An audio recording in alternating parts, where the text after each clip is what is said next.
Hello and welcome to tonight's SCI Forum. My name is Jeannie Hoffman and I'm a clinical psychologist in the Department of Rehabilitation Medicine and the director of the Northwest Regional Spinal Cord Injury System here at the University of Washington. Tonight I'm so pleased to welcome my colleague, Dr. Kate Dillany, who's an acting assistant professor in the Department of Rehabilitation Medicine and an expert in spinal cord injury.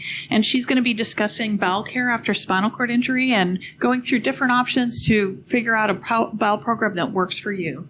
So, Dr. Dillany, turn it over to you. All right. Thank you, Jeannie. It's great to kind of see all of you all tonight and know that you're here. So I'm excited to talk about this topic. We'll be talking about bowel management after spinal cord injury. And as Jeannie mentioned, I'm one of the spinal cord injury physicians. I have clinic here at University of Washington Medical Center. I also do inpatient rehab at Harborview Medical Center, so it's possible I may have run into some of you in those contexts or for some of our SCI programming. So I don't have any disclosures tonight. And tonight we'll go through a few things. First, we'll talk a little bit about typical bowel anatomy and function. Then we'll talk specifically about what happens with bowel function after spinal cord injury. We'll talk through some options for management and then talk through some complications related to bowel care, as well as options for how to manage maybe difficult bowel programs. So the first thing to think through, as I'm sure many of you know, is that the spinal cord injury itself provides the nervous system input to basically all of the organs in the body. So in addition to the muscles that move limbs, arms, and legs, this provides nervous system input to the bowels themselves and to the functioning of the body to actually have a bowel movement. So first we'll talk through how that works in general. So if we're thinking about the digestive system, what happens is somebody, eats or drinks, and that goes in through the mouth, travels down through the esophagus, and ends up in the stomach. From there, those particles move into the small intestine, which on this picture are a lighter pink color, kind of in the middle of the abdomen. After that, they travel to the large intestine, then to the rectum and to the anus, and that's where those products are expelled as stool. This is a little bit of a closer view of the large bowel, as many of the interventions we have or options are actually affecting the large intestine and its function. So while the food products are in the small intestine, the body is working to absorb nutrients and digest that food and works with assistance from the other organs, such as the pancreas or the liver, to provide enzymes to break down food products. In the large intestine, there is some absorption of electrolytes and water from that stool product. And then the large intestine's job is also to just move the stool along and keep the stool stored until it's ready to be evacuated. And during that process, it's working on adjusting the water content of the stool so that it continues to move forward and is able to exit the body. So as you can see in this picture, on the left-hand side, there's what's called the ascending colon that's labeled in green, and that's because it travels upward. Then there's the transverse colon, which means going straight across. So that's traveling from the right side of your body to the left side of your body, and then the descending colon, which travels down the left side of the body into the rectum, and then finally the anus before stool leaves the body. In the bowels themselves, there's a complex system of muscles and nerves that are lining the bowels and the intestines that help propel stool along. There are also some reflexes that naturally occur in the body that help move stool along. So essentially, as things are moving through the intestines, it triggers the body to keep it moving. So a few of these reflexes, which I'll refer to later on during the presentation, and which you might have also heard of, are the gastrocolic reflex that kind of translates to the stomach-colon reflex. So essentially, when somebody has something to eat or drink, that gives the body a signal to keep the stool moving along in the colon. So if there's something in the stomach, then that gives a signal to keep stool moving on in the colon. There's the colocolonic reflex, which kind of translates to colon-colon activity. So as stool is moving along and kind of causing the colon to expand, then that gives itself a signal to squeeze the muscles and keep things moving. And then finally, there's the rectocolic reflex, which means rectum to colon reflex. And that's referring to when the rectum itself is stretched. And similarly, that gives some feedback to the colon to move the stool along. So I mentioned kind of the nerve input to these muscles that line the intestines or the bowel. And there are a couple of kind of categories of nervous system input to the bowel. So there's the parasympathetic system and the sympathetic system. The reason I'm mentioning this is because these signals originate from different parts of the spinal cord. And so this is one of the reasons why people with different levels of spinal cord injury might have a different impact on their bowel function. So the parasympathetic input, generally speaking, works to increase gut motility, meaning to continue to allow things to move along through the gut. This uses input from the vagus nerve as well as the sacral spinal cord, so some of those very lowest segments of the spinal cord. The sympathetic system works on sphincter activity, so it helps contract the sphincters, and it, generally speaking, decreases gut motility. And this has nervous system input from the thoracic spinal cord and the lumbar spinal cord. This is a closer view of that bottom part, kind of the rectum leading into the anus right before stool leaves the body. And there are a couple of important sphincters in that area. So there's the internal anal sphincter as well as the external anal sphincter.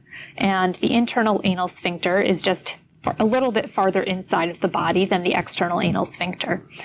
The internal sphincter, we have involuntary control over that. What that means is that's not something we're aware of and controlling, but it rests in kind of a shut position. And one of the main things that does is help prevent any accidents or incontinence. The external anal sphincter is the one that people may have voluntary control over. So that's something that if somebody has a sensation to go to the bathroom, they have control either to hold it shut to prevent any accidents or incontinence, or to use that to help stimulate the stool exiting the body. And what happens as the stool moves through the colon and the rectum is it uses some of the reflex activity that's naturally a part of the body's function to relax that internal anal sphincter to allow for it to open up and the stool to exit the body for a bowel movement. And I already mentioned the rectocolic reflex, which means that when the stool is in the rectum, or if something else is stimulating the rectum, this also encourages the stool to be pushed along in the colon and to exit the body. And finally, abdominal muscles can be used to help push out the stool just by increasing the pressure inside the abdomen, which helps move things along as well.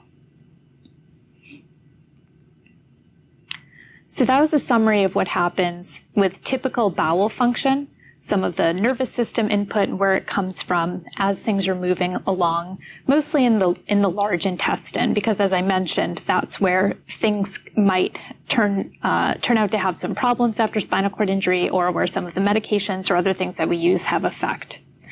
So after spinal cord injury, there are generally speaking two patterns of bowel dysfunction that might happen. One is called reflexic bowel. Other terms for this include spastic bowel or upper motor neuron bowel.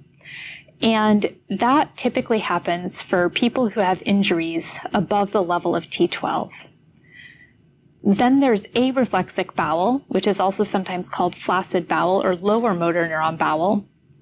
And that happens when people have injuries below the level of T12. Sometimes there can be a little bit of a mixed picture for people whose injuries are kind of on that border zone.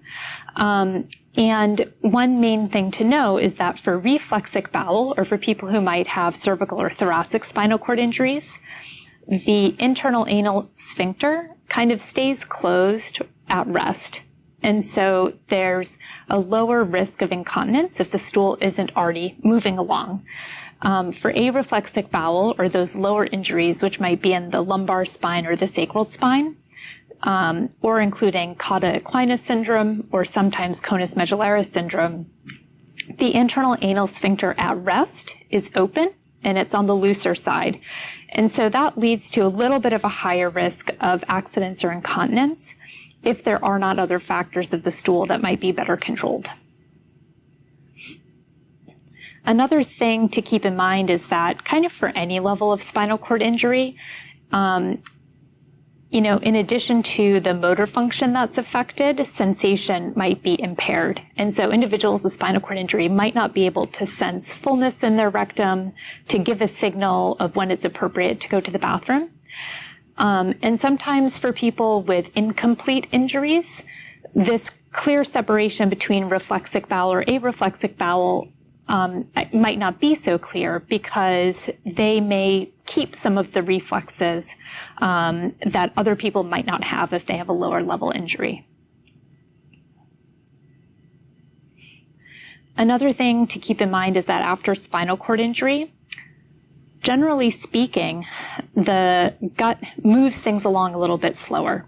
So individuals with tetraplegia have slowed stomach emptying. And so the food from the stomach takes a little bit longer to move onto the small intestine. And then kind of anybody with spinal cord injury, but with higher injury, things tend to move slower.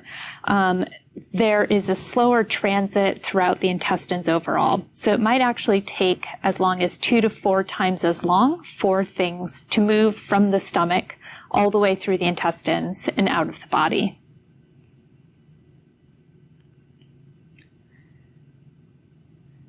And so for people with spinal cord injury, bowel management is often a main focus of the medical care that we provide. And the reason for this is because it can be a big factor that affects quality of life.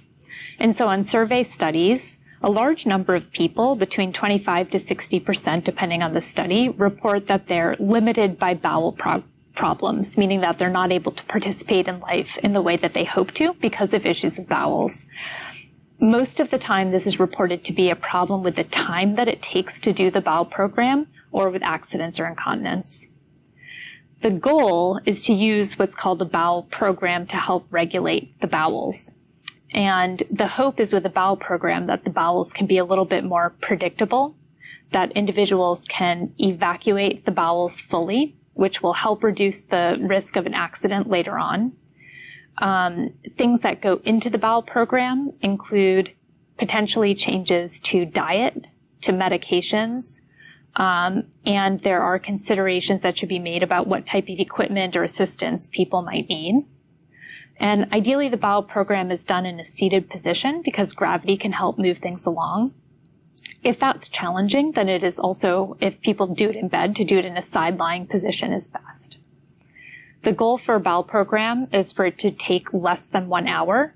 And ultimately, the hope is that with this regular type of program, people will not have incontinence or accidents. That's one of the main goals. And the system is different for the bowel program depending on whether somebody has a reflexic bowel or a higher injury or a reflexic bowel. So we'll talk through some of the options or strategies for each of those types of bowel dysfunction. So for reflexic bowel, as I mentioned, this typically includes individuals with cervical injuries or thoracic injuries.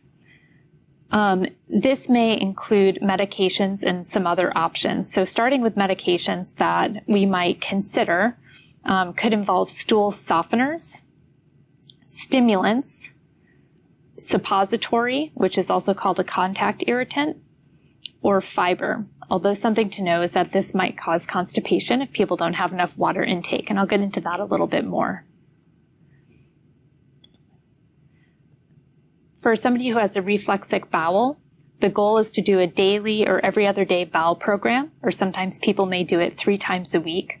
And that typically involves eating a short time before the program to try and use what's called the gastrocolic reflex, or that stomach colon reflex, to use a suppository to stimulate the other reflex, rectocolic reflex. What that does is when there's something irritating the rectum, it gives a signal to kind of move things along and push them out. And then using digital stimulation to help evacuate the stool that's down in the rectal vault. And that can be done every 5 to 15 minutes. And the goal is to have soft form stool that can exit easily.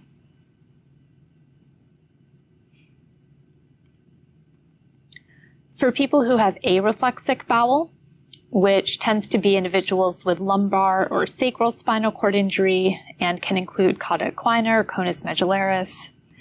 Some medications also are effective, including stimulants like senna, bulking agents like psyllium or fiber, and water. Something that's interesting is there actually are no clear guidelines on what the right ratio is of water to fiber intake. And we can provide kind of general recommendations, but that often needs to be titrated to the individual.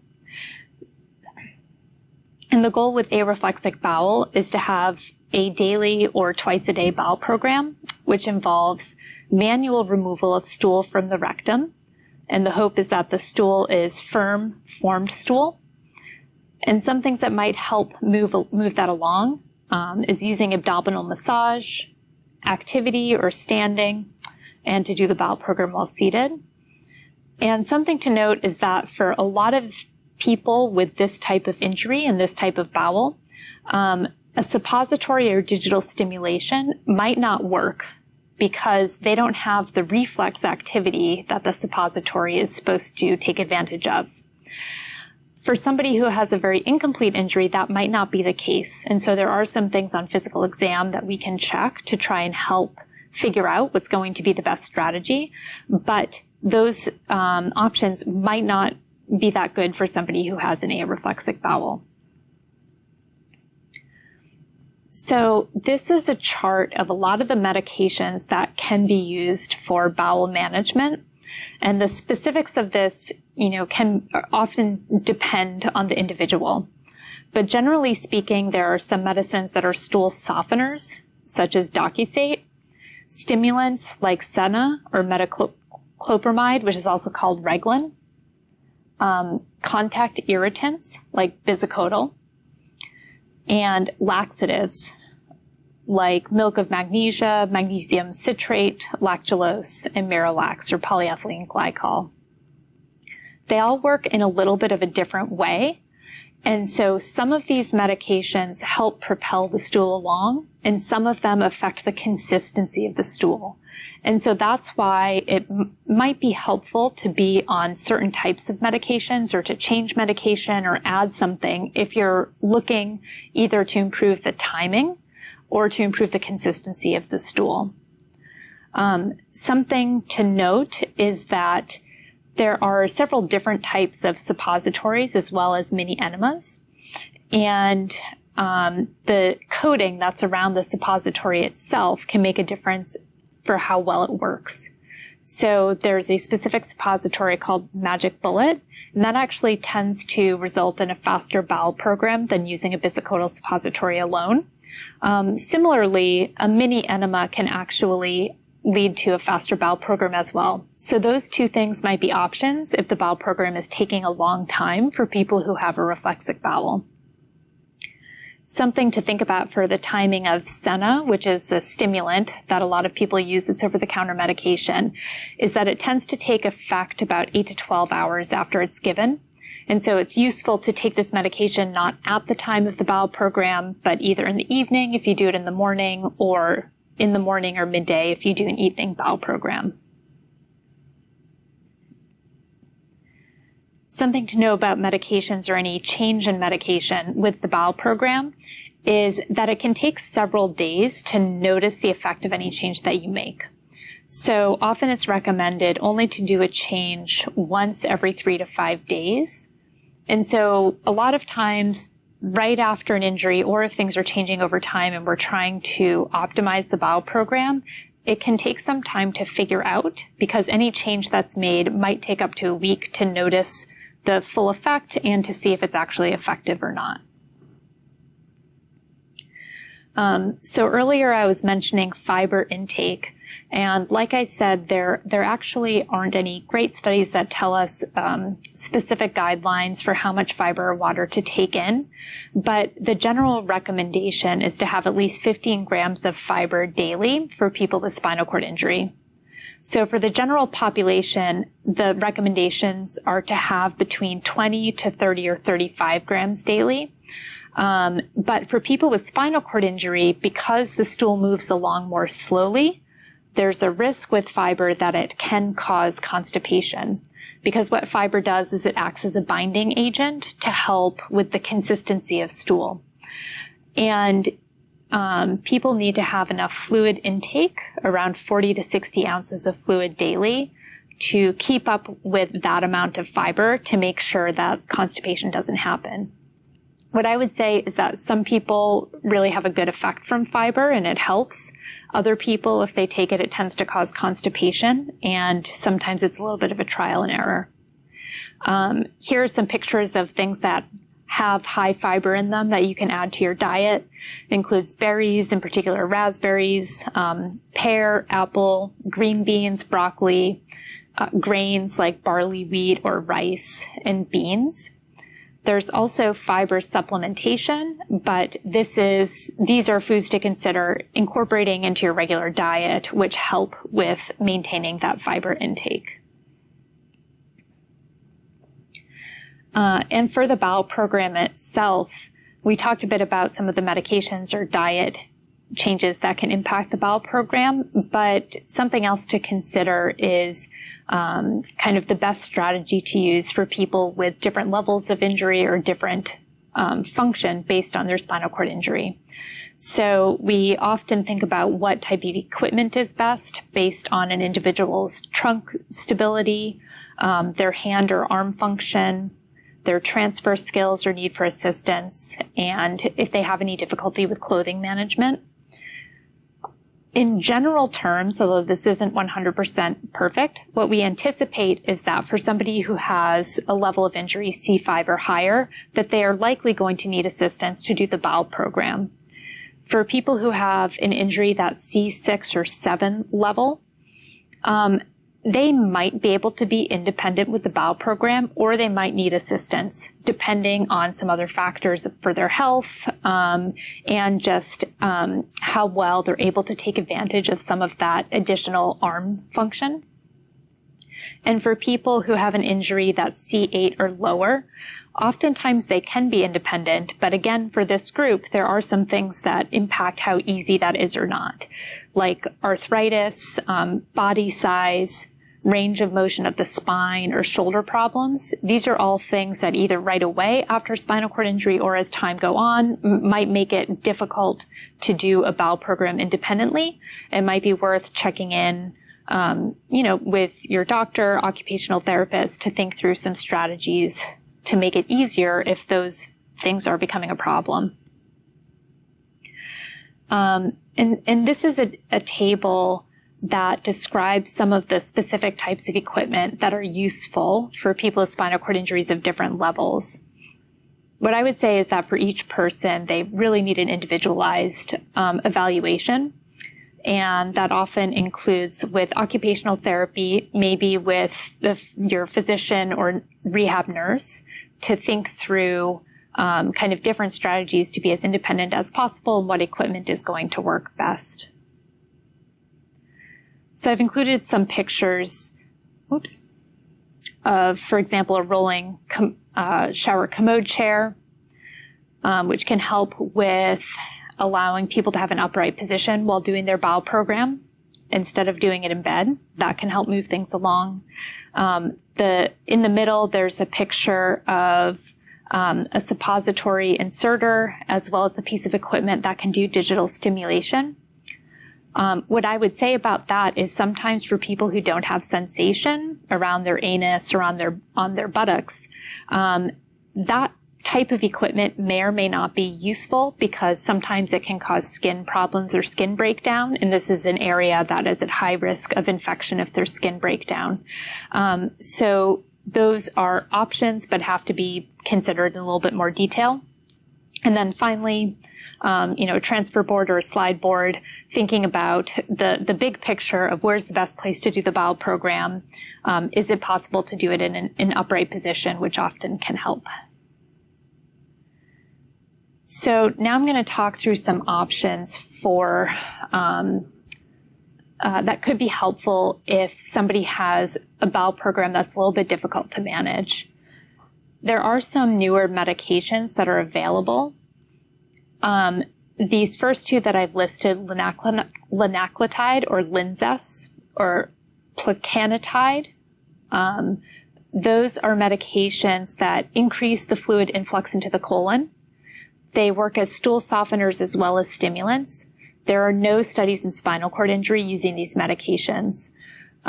Sometimes they're worth trying if people have used all of the other medications that have been tried in spinal cord injury, but we don't have a lot of great information about how much they would help or not. Prucalopride is a newer medication that's approved in the U.S., I believe in 2019, and it's been used in Europe for about a decade. That increases peristalsis, meaning kind of the movement throughout the colon of the stool, and so it's a stimulant. There are a few studies in spinal cord injury that do show that it can be helpful, but not as many as with some of the other medications we use more commonly.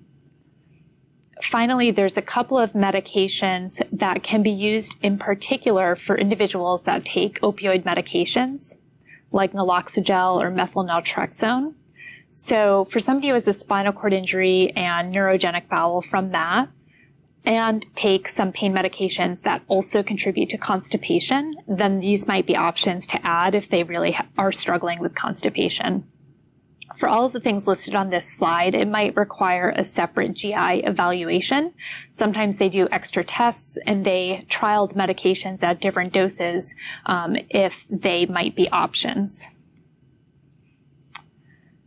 Another thing that could be considered is using transanal irrigation.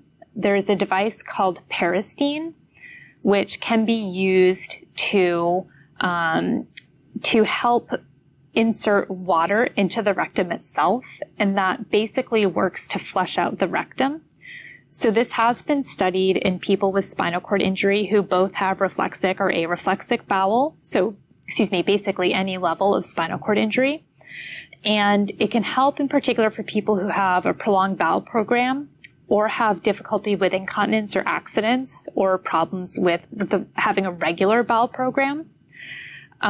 There are some serious but pretty rare risks of having a bowel perforation or a hole in the bowel.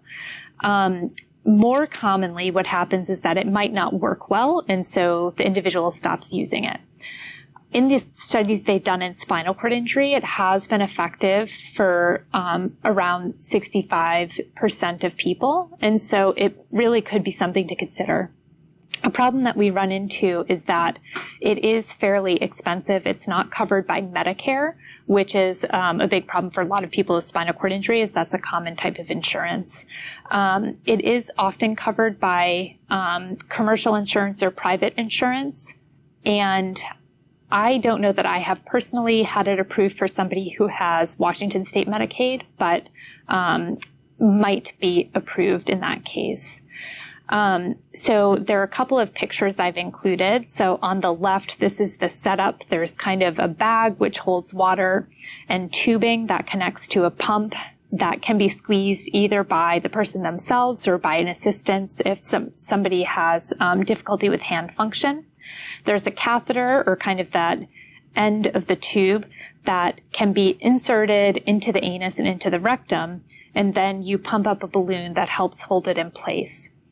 And then finally, you use that pump to insert a certain amount of water into the rectum, and then release the balloon, which allows everything, the water in the stool, to exit the body into the commode or the toilet directly. So things to consider is that if somebody does have other medical conditions that affect the colon, like diverticulitis, diverticulosis, inflammatory bowel disease, this device is not safe to use in those cases because that really increases the risk of bowel perforation. So I've included the list of things that you would need to think through or discuss with your doctor for reasons that it might not be an option, but it might be something to consider in a fair number of people. So if it seems like this might be useful, and it might be useful, for example, if other medications have been tried and aren't effective, we've tried to change a suppository, mini enema, or evaluated technique for digital stimulation, none of those things have worked, then you can speak with your doctor about it, who can basically apply on your behalf to try to use the device. And then we do trials in clinic where we have nursing, maybe an occupational therapist if we're thinking about the best equipment or way to use this device, as well as an evaluation by the physician to do a rectal exam to make sure it seems safe, to get an x-ray of the abdomen, and to figure out the best settings for the balloon and the amount of water used.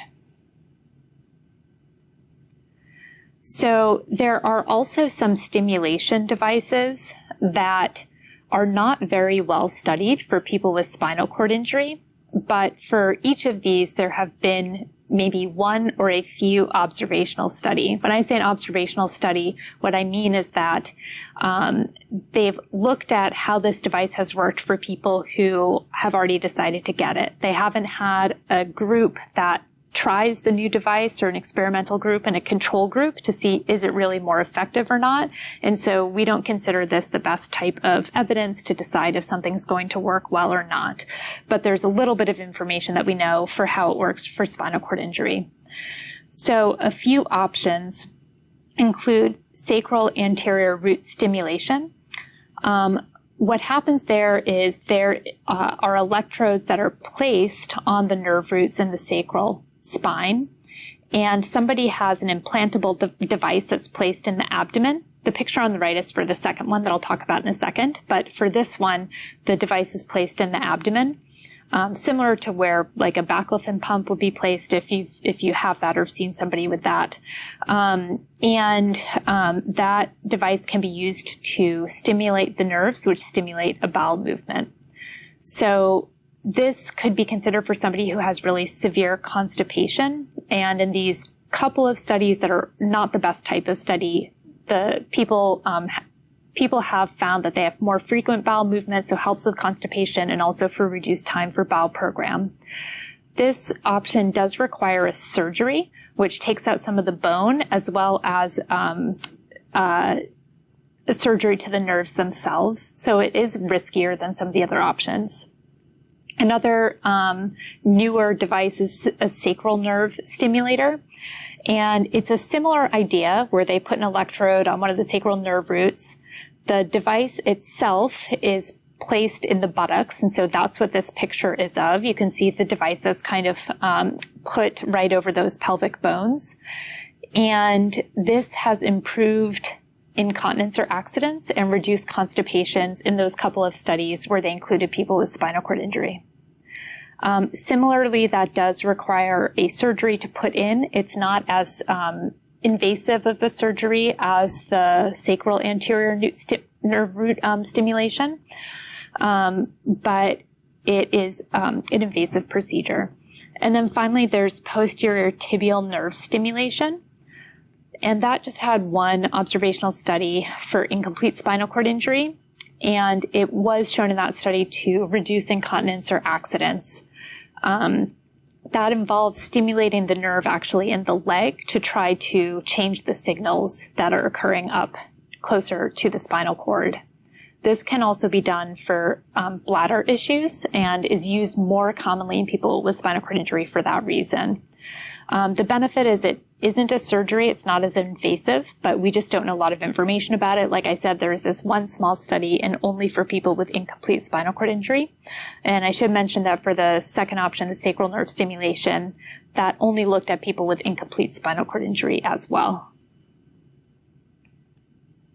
So I would say these might be things that ultimately end up being beneficial, but we don't currently have a lot of great information about how well they'll work for people with spinal cord injury. Another option that does involve surgery is what's called a Malone anterograde continence enema, often referred to as a MACE.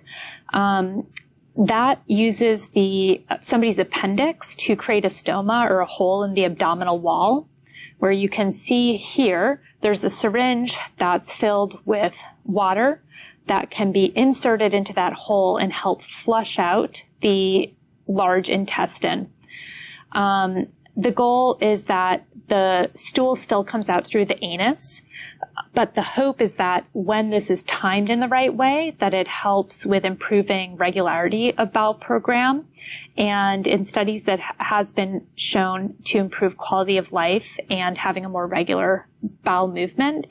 But similar to those other devices I was just talking about, there are no high quality studies in adults with spinal cord injury. So it's something that we don't know a whole lot about.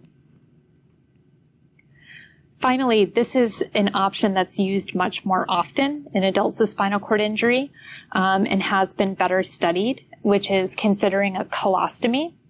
And what that is taking part of the bowel, large intestine, the colon, and attaching it to the abdominal wall, and then putting a bag over it, as you can see in the picture on the right, and that bag collects the stool.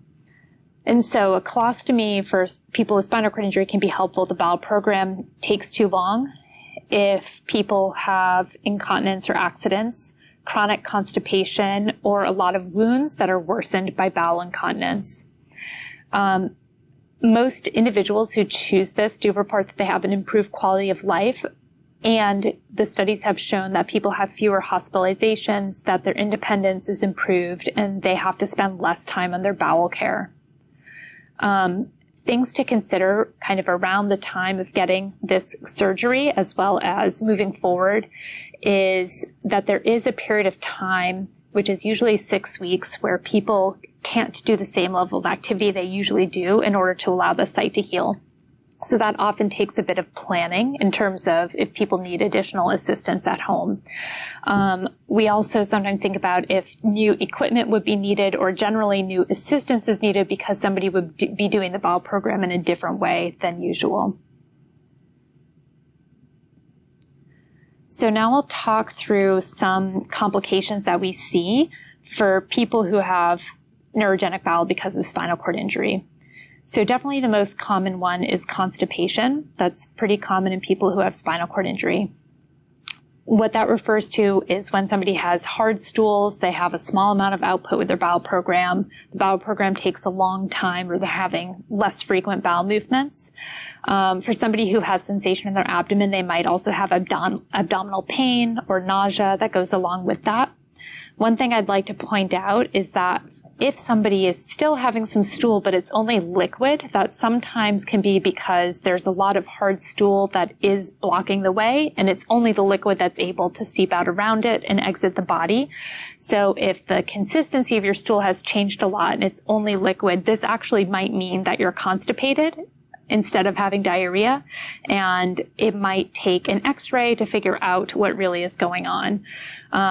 This is a picture of somebody whose abdomen is what we call FOS, or full of stool, or another word if you want to think of it that way, where you can see kind of this cloudy looking appearance all throughout the abdomen, and that is just poop in there. So this person is quite constipated. On the right side, you can see some kind of darker areas, and that's where there's some gas buildup as well. So ways to help manage constipation, or to increase fluid intake, to think about reviewing medications, both bowel medications as well as other medications that are commonly used in people with spinal cord injury that can cause constipation, like pain medications, baclofen, and anticholinergics, which can be often used for bladder spasms. To think about activity, try to increase time sitting, standing, using a standing frame, or generally in an upright position. Consider using much stronger medications to effectively clean out the bowels as best as possible, and then restart the goal bowel program medications. So this chart here shows a bunch of different pictures of stool and you can see that these top two, where it's very hard or just kind of small pellets coming out, that indicates that there's constipation or pretty significant constipation going on. Generally speaking, for people with spinal cord injury, the goal is to have a type 4 stool. So that's kind of smooth and soft, easy to exit the body. Maybe a type 3 or 4 for somebody who has a reflexic bowel, where you're trying to have the stool come out but not cause any accidents because of the low tone of the sphincter. Another common complication is hemorrhoids. And this is often, what hemorrhoids are kind of inflammation and enlargement of the blood vessels very close to the anus. So this is a picture of them. You can see kind of that angry purple looking thing. They're both internal and external hemorrhoids. And for people who have sensation, you can feel external hemorrhoids. They might be painful or itchy. For internal hemorrhoids, they're often in the area of the body that nobody has sensation, so you may not know they're there. You just notice that there's blood in the stool. So this can often be caused because of constipation. So often the first step is to think about softening the stools, because any increased pressure can predispose people to developing hemorrhoids. Also think about the technique for digital stimulation, and if that might be irritating the tissue in that area, or if it needs to be changed temporarily because of the presence of hemorrhoids. There are also topical medications that can be used both to help with symptoms of hemorrhoids and to try to shrink them. If somebody is having a lot of bleeding, or really other significant problems such as severe autonomic dysreflexia, and it's thought to be related to hemorrhoids, it's possible that banding or surgery could be an option. But those have pretty high rates of the hemorrhoids coming back. And so it's not usually the first step to go to, but might be an option if other things have been tried and they're just not helping. Finally, I wanted to mention something that is also fairly common with people with higher level spinal cord injury, is getting autonomic dysreflexia during the bowel program. And there are a few things that can help with this. Often we start by trying to change the stool consistency, have it be a little bit softer, because constipation or hard stool can be painful, which can trigger AD.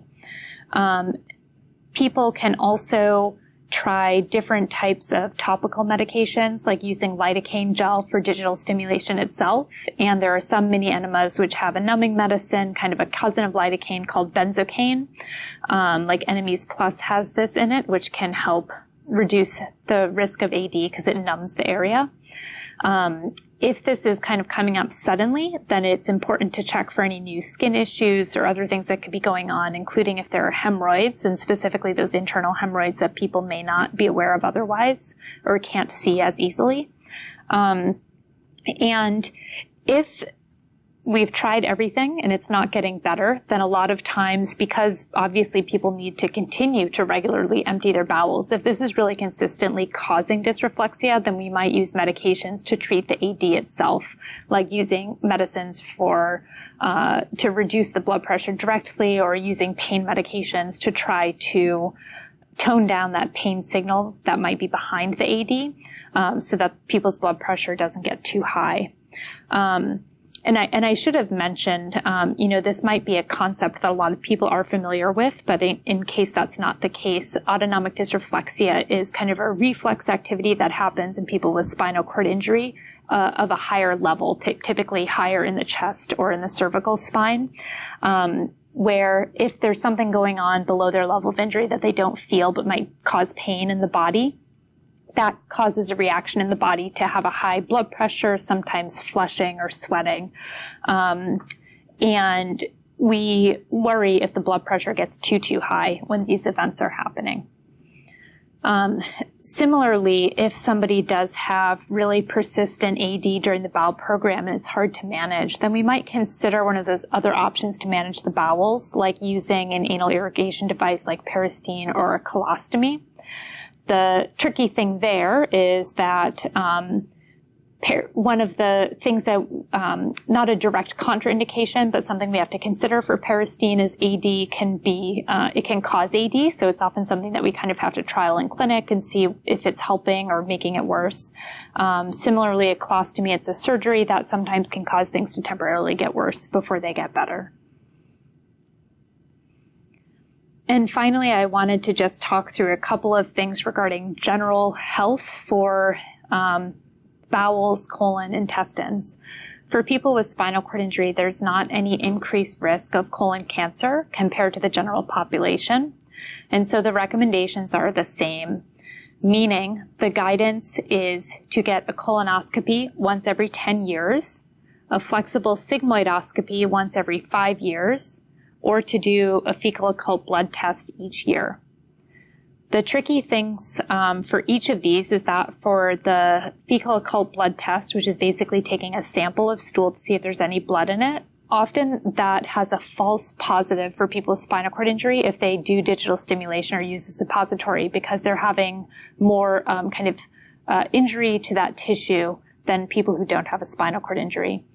For the flexible sigmoidoscopy and a colonoscopy, often people need to do a bowel prep ahead of time. On the next slide, I'll talk about that in more detail.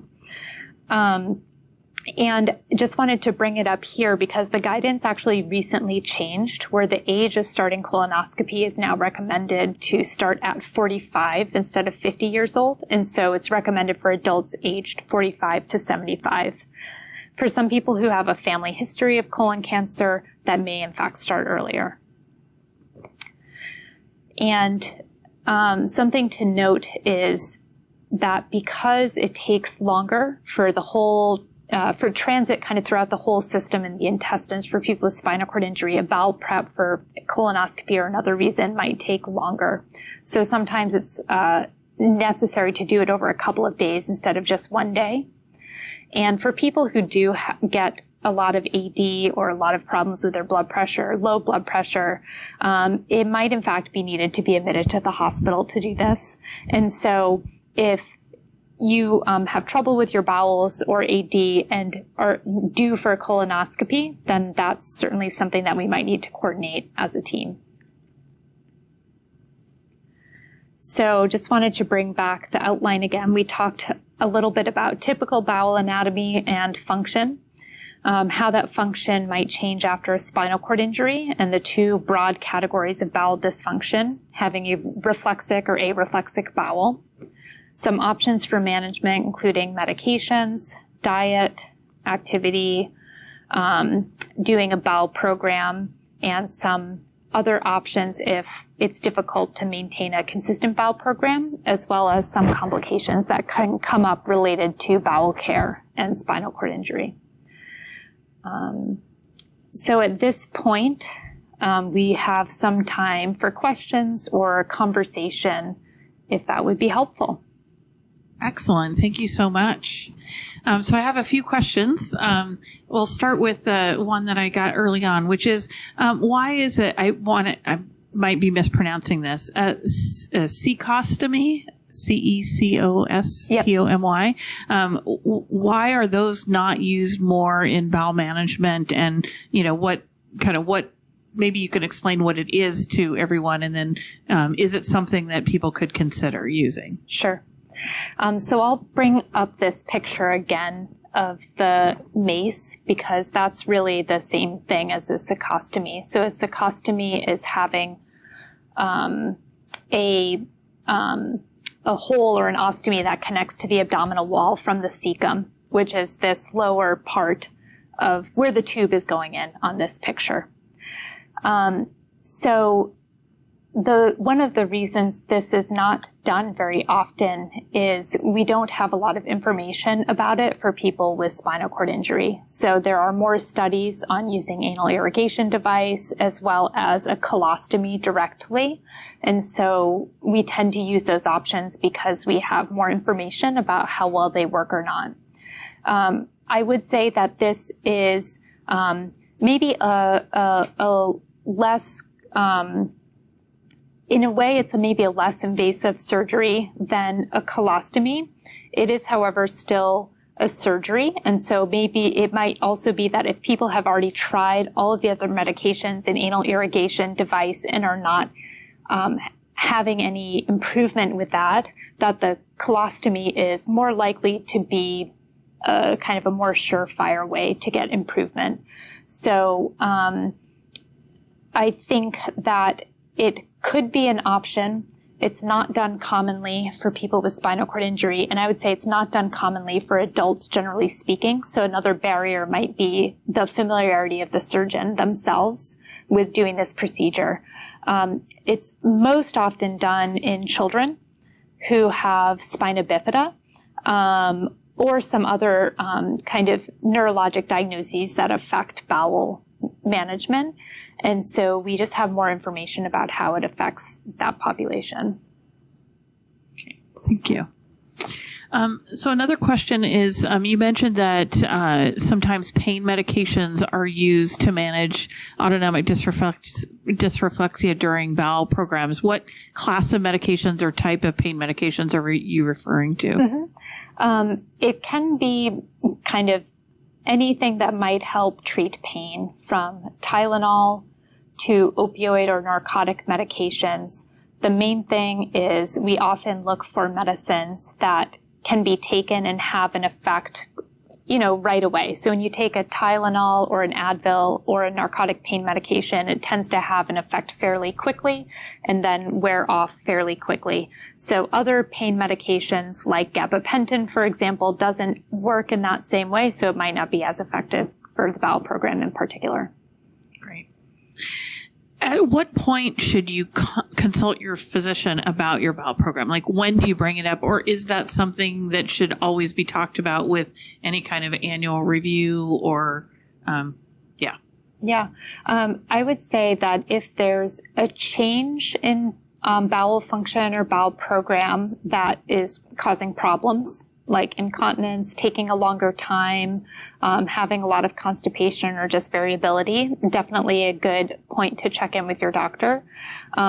This is something that is brought up during a typical annual evaluation for spinal cord injury. But if there are questions or if it's just not working well for you, then it's very reasonable to bring it up sooner. Somebody mentioned that they read recently that there's limited evidence that stool softeners are actually effective. Are you aware of that, or can you comment on that? Yeah, so they did, they kind of did, there was a publication specifically about the stool softener Docusate or Colace, where they did this big review and they found that it kind of didn't make a difference. This was for the general population, not specifically for people with spinal cord injury. And so that's actually one reason why it's not offered or it's not available in our hospitals in this system, was because it was not found to have enough evidence behind it to be effective. What I would say is that historically over time, that medication in particular has been used fairly commonly for spinal cord injury bowel program, and some people find it to be really, really helpful. So it's one of those things that might be helpful even if the large body of evidence says it might not work. That's thinking about people typically with different bowel function in the able-bodied population. Mm-hmm. I'm assuming that's what that person might be referring to.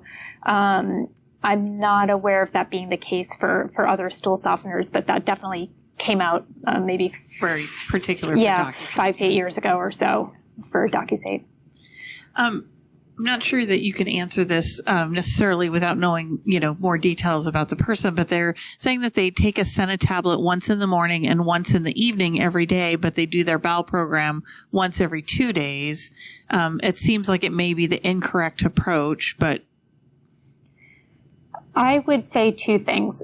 That generally the best way to use Senna is in that time period, 8 to 12 hours before doing the bowel program, because it's a stimulant that helps in that way. If it turns out that this is how it's been used over time and it's working, then I often don't say, mess with a good thing. It's not necessary to change it if it's not causing a problem. But if there are problems with being regular or not, that might be something to look more at. Yeah. So another person asked about like the complexity of hemorrhoids and digital stim. Yeah. So digital stim can cause hemorrhoids, but sometimes digital stim is what helps for bowel programs. So kind of what's the, how do you decide? Yes. Honestly, that is very tough. What I will say is that you can make the digital stim more focused. Basically, generally speaking, the method is to kind of like make a full circle for the stimulation. If there's a hemorrhoid or some other problem in one part of the anus, you can change your technique, and it might not be as strong of a reaction, but it still will be some reaction. So you can just change the area where you do the digital stimulation. And I would say that's the other, taking oral medications to help soften the stool to make it pass more easily, and to think about using topical medications for the hemorrhoids themselves to try and shrink them up are the best ways we have to manage it. But it really is often just a tricky problem. We kind of go back and forth, and there's no great perfect solution. Yeah. Does bowel motility tend to improve or deteriorate over time with an incomplete spinal cord injury, or is it totally unpredictable like everything else? Generally speaking, kind of in all people, constipation is more common with aging. And so people with spinal cord injury fit into that as well. So it is the case that over time, over the order of years and decades, somebody's bowels might change. I would say during the period of time that people might have improvement in other ways from an incomplete injury, they can have improvement in their control of bowel function.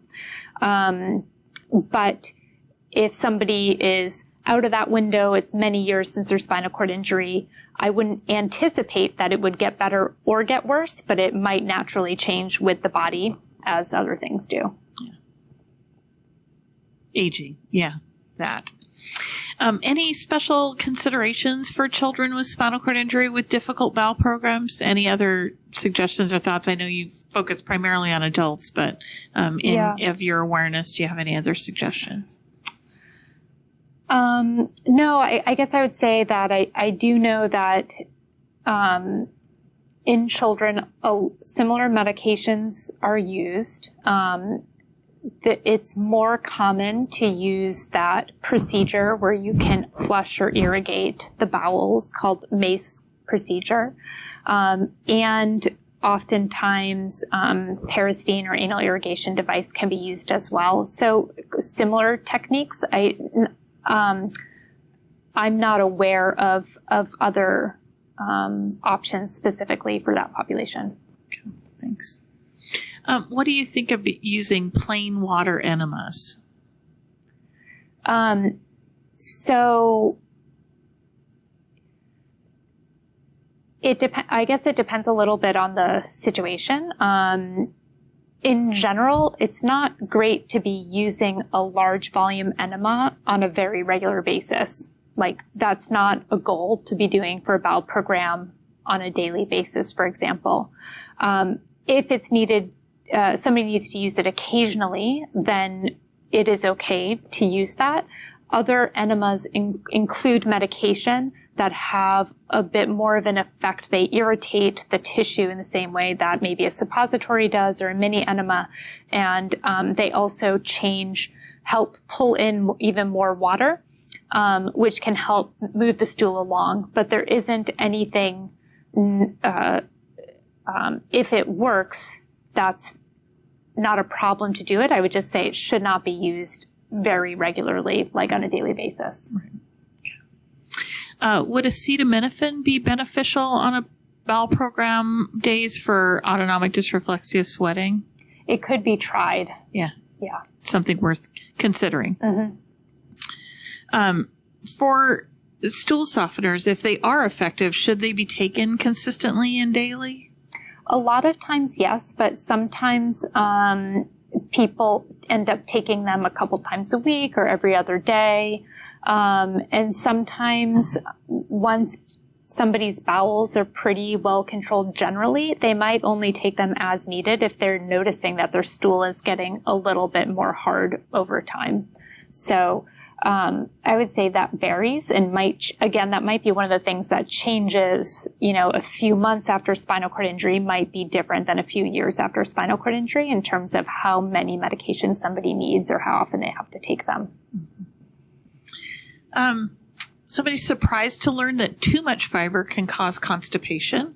I always thought that more fiber helped with bowel movements. Can you explain the difference between soluble versus insoluble, and which one should people with spinal cord injury be focused on?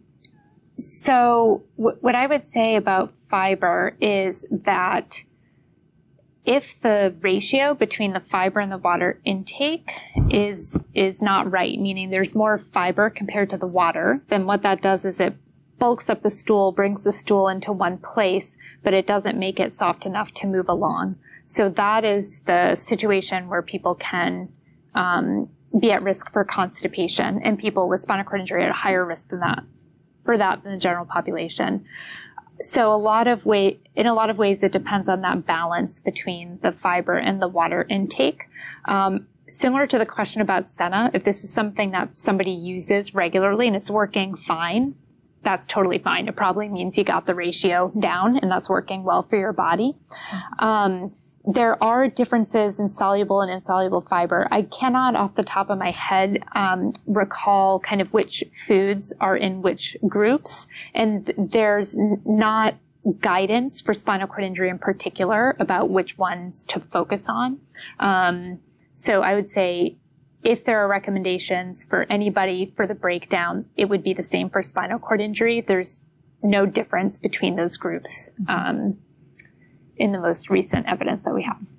So just in general, it tends to be a little bit lower recommendations in terms of fiber compared to the general population. The total intake is a little bit lower. Yeah. Okay. Do you have to be worried about the flora in the GI system when you're doing any kind of flushing on a regular basis? Either, I would assume, mace, peristeen. Right. Yeah. Not that I'm aware of. No, not that I'm aware of.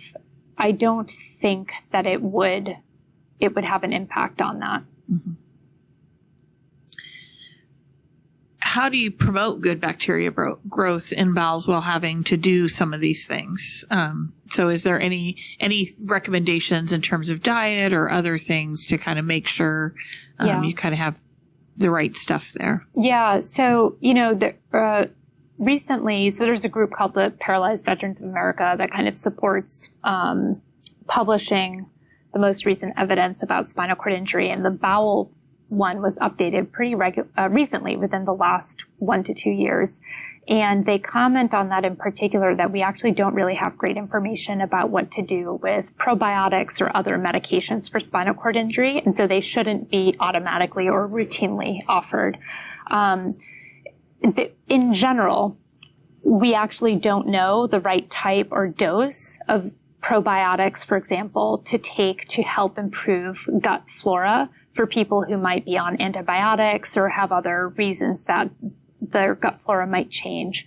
So there's no evidence-driven information on this topic. What I would say is that there are probiotics out there that can be one way. The idea is that those help replenish the good bacteria in the gut. It's just that we don't have great guidance for what to suggest for that. Other things that can help include kind of fermented foods and yogurt that tend to have kind of some of the good bacteria in it. But similarly, for what we know about spinal cord injury, there's no it's actually, not recommended to routinely suggest doing that because we don't know that it's going to be helpful or not.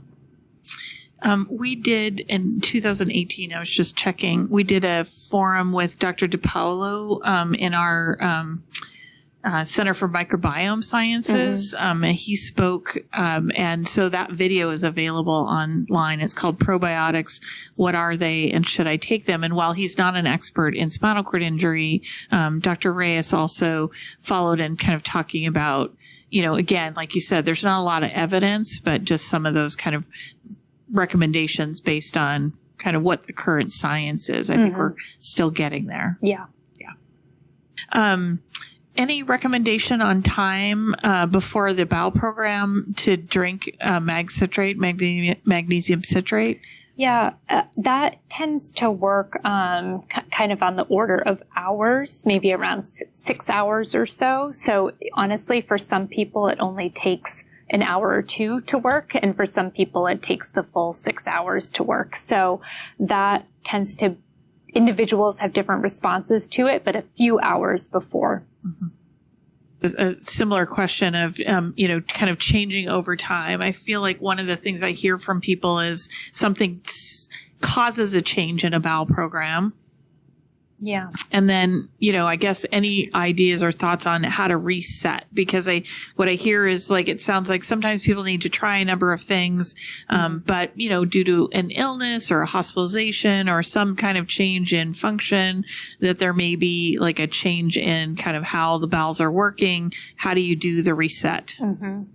A lot of times if we're thinking about a reset, we might take a picture, an x-ray to see how much stool is in there, try to do a clean out with using mag citrate, for example, and to start on some of the basic medications, which might include Miralax and Senna, as people might be on when they first have a spinal cord injury, and then titrate from there. So we might kind of start with a clean slate and try to empty the bowels and see where we can go. One thing I would say is that if somebody has a really sudden change in their bowels, that could indicate a different problem is going on. So in the same way that if somebody has a pretty sudden change in their spasms or their spasticity, it's worth checking in because it might mean that there's a different new problem with the spinal cord or the spine that's causing problems, and that we would address really differently than if we don't think any of those things are going on and are working on the bowels alone.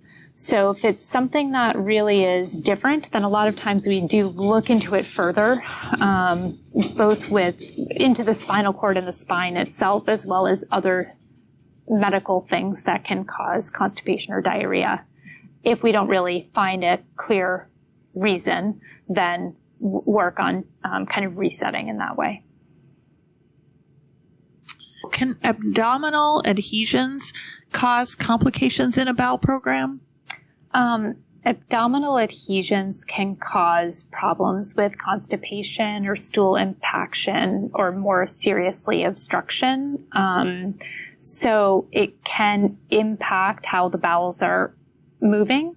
It's more important to make sure that people don't get constipation if they do have adhesions. So there is an interplay there. I wouldn't say that it has a direct impact in the day-to-day as much as we know that the adhesions put them at risk of other complications, and we want to be aware of that. Okay. Someone asked if it's common for men to have erections during a bowel program?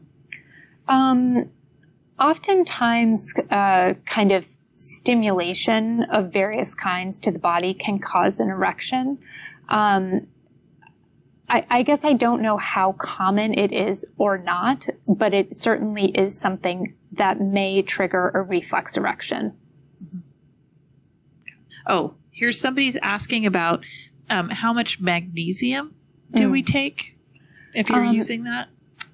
Yeah, so there's a few different forms of magnesium. And for some things that are not like spinal cord injury related, like heart conditions, sometimes people are supposed to take a specific dose of magnesium on a daily basis. In general, that's not needed, but the range of the most common magnesium medications is between 400 and 800 milligrams a day is usually the range of magnesium, but it differs a little bit depending on which medication it is.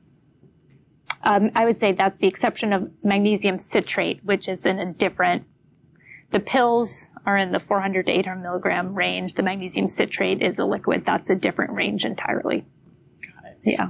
Do they do the same thing, though? They work in the same way. Okay. Mm-hmm. Yeah.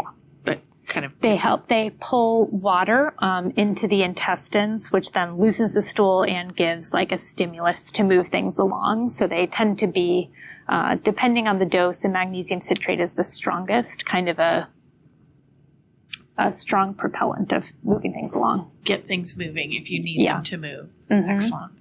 All right. Well, I think that we are going to wrap up. Thank you again so much, Dr. Delaney. I very much appreciate you being with us. And have a good night, all. Yeah. Thank you, everybody. Lots of thank yous on chat as well. Yeah. Thanks, everybody.